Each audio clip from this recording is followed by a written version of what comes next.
ఇది ఆంధ్ర రాష్ట్రంలో రీసెంట్గా జరిగిన ఒక సంఘటన.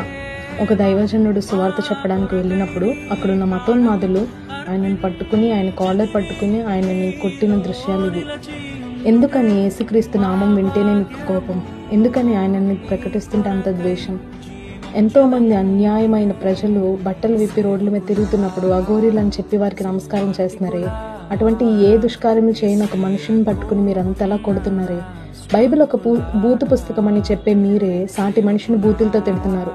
అట్లాంటి బూతులు తిట్టే మీరు ఒక పరిశుద్ధ గ్రంథాన్ని బూతు పుస్తకం అనే అర్హత మీకుందా? ఆయనను కొట్టినంత మాత్రాన ఆయనకు వచ్చిన నష్టం ఏమీ లేదు.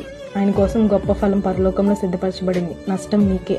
అలాంటి వారిని కొడితే దేవుని గుడ్డిని ముట్టిన వానితో సమానమని దేవుడు చెప్తున్నారు. భయంకరుడైన దేవుని చేతిలో పడుట బహుఘోరము.